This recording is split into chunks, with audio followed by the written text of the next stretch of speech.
uJesu Kristu inkosi, ngiyabingelela egameni elihle lomfelo wethu uJesu.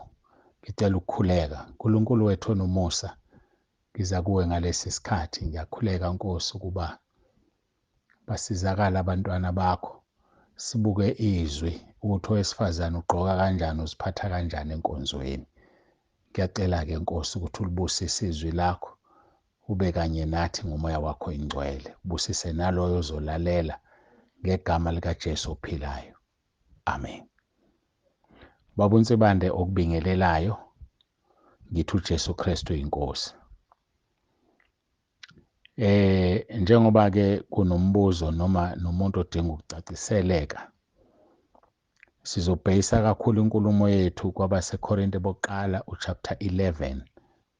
Siqale kuvesi 1. Isihloko sakhona sithi isambatho sowesifazane enkonzweni. Ngaphambi kokuba-ke ngiqale lapho, ngifuna ukuhlehla nje ngiyeqaleni ukuze ngiqale kahle le ndaba. Sibheke uDeuteronomy 22. uDeuteronomy 22-ke akasho ukuthi enkonzweni, ku-general nje, uthi uvesi 5. Owesifazane makangagqoki okwendoda, nendoda mayingambathi ingubo yowesifazane, ngokuba yilona loyo okwenza lokhu uyisinengiso kuJehova uNkulunkulu wakho. Leli zwi-ke liyazisho licacile. Abanye-ke baye bathi ibhluke lowesifazane ungaligqoka ngoba elabesifazane. Kodwa-ke leli Bhayibheli alihlukanisi. Uma igama lithi ibhulukwe noma igama lithi okwendoda, uthi uDeuteronomy 22 verse 5, owesifazane makangagqoki okwendoda, nendoda mayingembathi ingubo yowesifazane, ngokuba yilona loyo okwenza lokho uyisinengiso kuJehova uNkulunkulu wakho. Ijulile-ke uma uyizwa, ngoba izwi lenkosi into esihluphayo thina abantu, siyathanda ukuluhumusha noma licacile. Silihumushe nje, siliphenduphendule kanti lisobala. La kwi-New King James Version ngiyayithanda ngoba iyona ehumushe kusuka ngqo kwisiGreki. IsiGreki sasikhulunywa kanye nesiHebheru ngaleso sikhathi. A woman shall not wear anything that pertains to a man, nor shall a man put on a woman's garment, for all who do so are an abomination to the Lord your God. So akhuluma ngokufana. Owesifazane makangagqoki okwendoda, nendoda mayingambathi ingubo yowesifazane, ngokuba yilona loyo wenza lokho uyisinengiso kuJehova. Angikholwa kukhona umuntu ofisa ukuthi abe yisinengiso kuJehova. Ngiyakholwa akekho ofisayo. Ngakho akuyona into engicabanga ukuthi kufanele siyibange kangako leyo. Ake siyobheka-ke leli zwi engiqale ngalo, isambatho sowesifazane ebandleni. Masiqala lapha kuvesi 1 uthi, ibani ngabalingisi bami njengokuba nami ngilingisa uKristu. Ngiyanibonga ngokuba ningikhumbule ezintweni zonke, nibambelele ezifundisweni njengokuba nganinika zona. Verse 3, kepha-ke ngithanda ukuba nazi ukuthi inhloko yawo onke amadoda inguKristu, nenhloko yowesifazane iyindoda, nenhloko kaKristu inguNkulunkulu. Yileyo naleyo ndoda esuke ikhuleka noma iprofetha ikhanda layo limboziwe, ihlazisa ikhanda layo. Kepha yiloyo naloyo wesifazane osuke ekhuleka nokuba eprofetha ikhanda lakhe lingagutshuzelwe, uhlazisa ikhanda lakhe, ngokuba lokhu kukunye nokuthi uphucile. Uma ukhuleka kufanele umboze ikhanda uma ungowesifazane. Indoda ilimboze ikhanda uma ikhuleka. Noma futhi indoda iprofetha. Ukuprofetha sesonakala, sesazi ukuthi ukuprofetha ukutshela umuntu indaba zakhe, cha. Ukushumayela nje noma ufakaze uyaprofetha, ngoba ngesikhathi ufakaza ngoJesu, ukhona lo muntu omthintayo wena ongazi, kusho ukuthi uprofethile ngoba usukhulume ngempilo yakhe uzosizakala. Kufana noma uShumayela, mayemele umfundisi eShumayela. Mhlawumbe ibandla lino-100, emva lokho abize i-altar call kusukume 10. Laba bantu uma usungababuza abahlabekile ngezona ezifanayo, kodwa umoya ongcwele okulo muntu usebenzile wathatha le ntshumayelo yaba yiprofesi, waprofetha ngezimpilo zalaba bantu ukuthi basizakale. So ukushumayela ukuprofetha, ukufakaza ukuprofetha, khuluma ngoJesu uyaprofetha uma usuthanda zakhe. So-ke indoda mayingathwali ekhanda, yileyo naleyo ndoda esuke ikhuleka noma iprofetha ikhanda layo limboziwe ihlazisa ikhanda layo. Nowesifazane osuke ekhuleka nobe eprofetha ikhanda lakhe lingagutshuzelwe uhlazisa ikhanda lakhe ngokuba lokhu kukunye nokuthi uphucile. Ngokuba uma owesifazane engagubuzele akagundwe. Uma kuyihlazo kowesifazane kuba gundwe noma phuce akagubuzele. Asiyeke-ke ngigqumeke ngiye lapha ekugcineni ngoba kunombuzo othi kuphoqelekile yini? Umoya kuvesi 16 uthi kepha uma umuntu efuna ukuphika inkani asinawo umkhuba onjalo thina namabandla kaNkulunkulu kawanawo. Ngamanye amagama iqiniso lithi owesifazane akamboze, kodwa asinawo umkhuba ophikisayo, asikwazi ukuphikisana. Sesingaze siphikisane impela xatshane noma omunye athi uyesihogweni wena ngoba cha. Asiphikisani kodwa sithatha umbhalo njengoba unjalo. La-ke sithi isambatho sowesifazane kuphi enkonzweni. Inkinga enginayo-ke yile. Uma esephumile enkonzweni usesusile ekhanda kasambozile angithi. Makuvuka umkhuleko enhlizweni, wenze njani? Ugubuzela nini? Angisho ukuthi akuhlale kugubuzelwe, no, umbuzo wami nje. Ngoba nakhona ebandleni engikulona, abanye bafika ngamakhanda abo, abese mayingena esangweni useyathwala, angena enkonzweni, mayesephumile asiye ukugubuzela, ngoba ukugubuzela ukumboza ikhanda. Nawo-ke umbuzo omkhulu uthi-ke uma ngihlezi etekisini bese kwenzeka kuvuke umkhuleko, ngenze njani-ke? Hhayi, angazi-ke nami kulukhuni ukuthi ngingene kuma-details njengomuntu wesilisa, kanti kuzobe ngathi umuntu uyacindezela, sekukumuntu nomoya wakhe ongcwele. Ngiyarekhoda ngapha. Ngakho-ke ilokho-ke engifisa ukuthi ngikubeke. Bese siqhubeka-ke ngoba sicubungula izwi. Siqhubeke ngoba sicubungula izwi.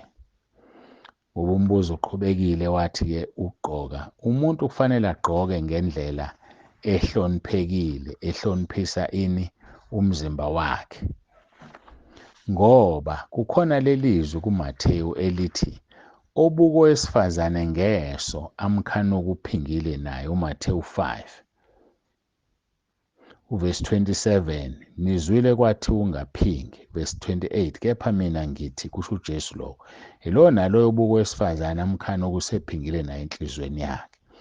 Now asizihlonipheni masigqoka, abesilisa nabesifazane. Nabesilisa sekunamabhuluku abampintshayo aveza ubuntu babo.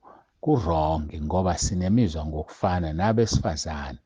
Bakhona ababuka umuntu wesilisa, bambuke, balimale.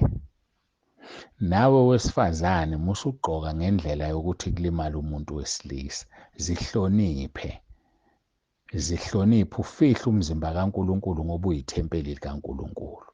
Kwenzakalani kulaba bantu abakhuba abantu? Masibheka uMathewu 18, soqala ukufunda kuvesi 6. Kodwa okhubekisa abe munye kulaba abancinyane abakholwa yimi, kungcono kuye ukuba itshe lokusila ligaqwe entanyeni yakhe azikiswe ekujuleni kolwandle. Uma umuntu ekhuba laba abancinyane. Usethi kuvesi 7, maye kulo izwe ngenxa yezikhubekiso ngokuba izikhubekiso zimelwe ukufika, kepha maye kumuntu esiza ngaye isikhubekiso. Yabona-ke kusho ukuthi-ke manje uma ungowesifazane ukhubekisa amadoda. Usekunomaye phezu kwakho ngoba wena uyakhubekisa.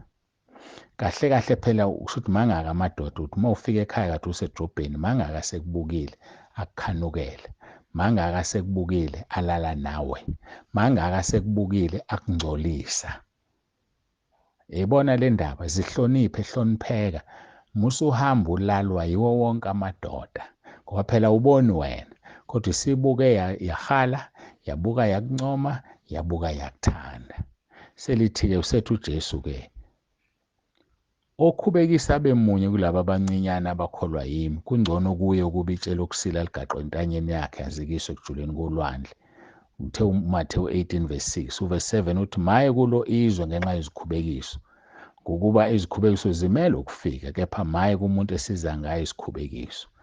Sigqume siyobheka, wena ungagqumiki ulifunde lonke, sesiyobheka uverse 10. Bhekani ningadeleli namunye kulaba abancinyane, ngokuba ngithi kini izingelosi zabo ezulwini zibona njalo ubuso bukaBaba osezulwini. Ngakho-ke umntwana kaNkulunkulu unengelosi yakhe ebuka ubuso bukaBaba. Uma-ke wena usumkhubile, yabona ukuthi ingelosi siyakumangalela ezulwini. Nkosi, lo mntwana wakho uthi angimgade, usisi usibanibani, umama usibanibani, noma ubaba usibanibani, ogqoka izinto ezimpentshayo, usemkhubile, usumangalelwe izingelosi ezulwini. Ngethemba iyezwakala, sizanayo kahle, asigqoke sihlonipheke. Khona leli zwe engifisa silibuke laphaya encwadini kaHosea, uHosea chapter 2 uverse 2. Uthi uverse 2, phikisanani nonyoko, niphikisane ngokuba akasiyi umkami, nami angisiyi indoda yakhe. Makasuse ubufebe bakhe ebusweni bakhe, nokuphinga kwakhe phakathi kwamabele akhe. Kusho ukuthini susa ubufebe ebusweni? Yilezi zinto phela esizifakayo. Uxhuma iy'nkophe, udweba amashiya, uziphaqula, ufake upendelo. Uthuza laphaya indoda ibibuka ukuthi hayi lo ngizomshela kanye avume. Noma ngaba usavumanga ekushela kodwa uyilimazile wayikhuba ngoba uzihlobisile. Susa ubufebe ebusweni bakho. Bese maliqhubeka lithi nokuphinga kwakhe phakathi kwamabele akhe. Yini leyo? I-cleavage. Makune-cleavage, uyayazi-ke i-cleavage, umungu wesifazane phakathi kwamabele, iyalimaza abantu besilisa. Lithi-ke nokuphinga phakathi kwamabele akho. Kusho ukuthi gqoka umboza amabele nje kahle asithele. Musulokhu uveza i-cleavage noma lo msele oqalayo uhlukanisa amabele. Sikhuluma njalo ngokuhlonipha umzimba kaNkulunkulu oyithempeli likaNkulunkulu. Ngoba phela ithempeli likaNkulunkulu leli likubeka licace abaseKorinte bokuqala uchapter 6 othi, anazi yini ukuthi imizimba yenu izitho zikaKristu na? Pho ngithatha izitho zikaKristu ngizenze izitho zesifebe na? Qhana kanye. Kepha nazi yini ukuthi ohlangana nesifebe ungumzimba munye naso na? Ngokuba uthi yena, laba ababili bayakubanyamanye, kepha ohlangene nenkosi ungumoya munye naye. Balekelani ubufebe, zonke izona zenza umuntu zingaphandle komzimba, kepha owenza ubufebe wona owakho umzimba. Verse 19, kepha nazini ukuthi umzimba wenu uyithempeli likaMoya oNgcwele okunini nimamukele kuNkulunkulu, nokuthi anisibabenu na, ngokuba nathengwa ngenani elikhulu. Ngakho-ke mbongeni uNkulunkulu emzimbeni yenu. Umzimba wakho uyithempeli likaMoya oNgcwele. Akudunyiswe uNkulunkulu ngomzimba wakho. Akudunyiswe uNkulunkulu ngendlela ogqoke ngayo.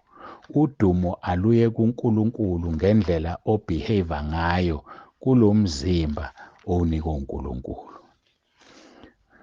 Waphela uma ungasenzi lokho, ngicabanga ukuthi abaseRoman 9 uverse 20 uyicacisa kahle lento. Yebo.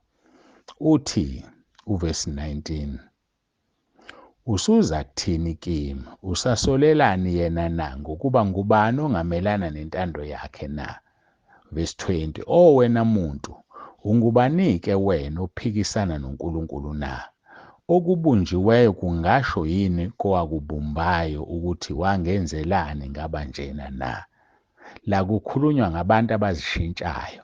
Thola ukuthi umuntu ushintsha ibala lakhe, omunye ucijisa ikhala, omunye uxhuma iy'nwele, omunye ufaka igolide ngoba phela zigcina seziyi-permanent lezi zinto, noma iy'nwele zingekho permanent zithatha isikhathi.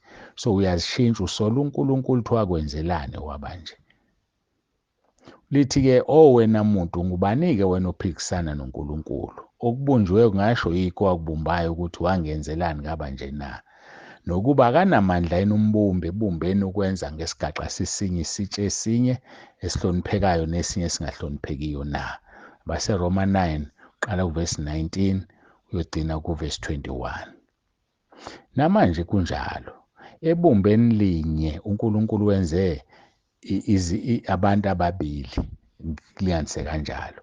Igazi mase lifakiwe ebhodleleni lomlungu nelomuntu omnyama liyafana, kodwa thina asifani ngebala. So kusho ukuthi ibumba lilodwa, kodwa wayesenza ngokuthanda kwakhe. Yikho uvesi 21 ethi nokuba akanamandla yini umbumbi ebumbeni ukwenza ngesigaxa sisinye isitshe esinye esihloniphekayo nesinye esingahloniphekiyo na?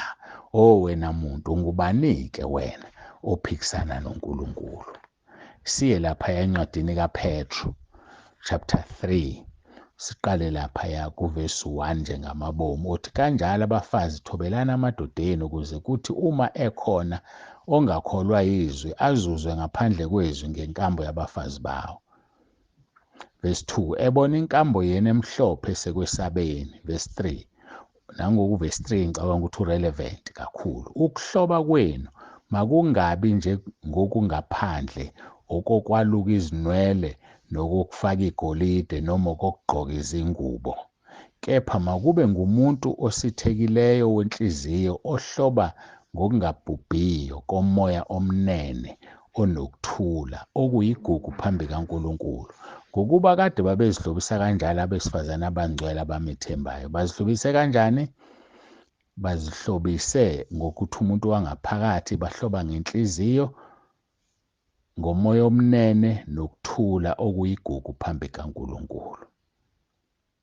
Ngisho noSara, kuthiwa njengalokhu uSara wamlalela u-Abrahama embiza ngokuthi inkosi eningabantwana bakhe, uma nenza okuhle ningesatshiswe nawukodwa okwesabisayo. So-ke ngama amagama sizihlonipheni. Kusibiza ukuthi sizihloniphe singomama noma singabantu besifazane. Kuyasisiza ukuthi sizihloniphe. Kufuneka umuntu azihloniphe indlela agqoka ngayo. Ake sibheke izwi lenkosi lapha kuTimotheyu wokuqala chapter 2 verse 9 siza ukuthi lithini khona lapho. Timotheyu wokuqala chapter 2 verse 9. Ngifuna ukuzwa ukuthi uthini. Uthi-ke isihloko sakhona maqondana nabesifazane ebandleni. Ngokunjalo nabesifazane mabagqoke izingubo ezifaneleyo, bazihlobise ngokuhlonipha nokuqonda. Kungathi ake ngiphinde ngiyaxolisa. Ngokunjalo nabesifazane mabagqoke izingubo ezifaneleyo, bazihlobise ngokuhlonipha nokuqonda.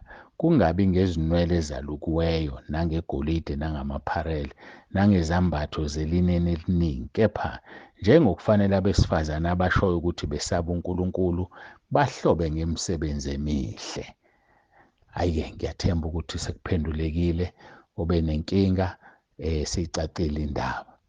Ake ngikhuleke. Baba wethu osezulwini, egameni likaJesu ngiza kuwe ngalesi sikhathi. Ngiyacela Nkosi ubusise lencazo, ubusise lenkonzo. Kuba yilo naloyo obesenkingeni ezwe aqonde. Ngiyakhuleka ngegama likaJesu. Siyabonga uNkulunkulu wethu. Amen. Baba uNsibande othi usuku oluhle. Ngiyabonga.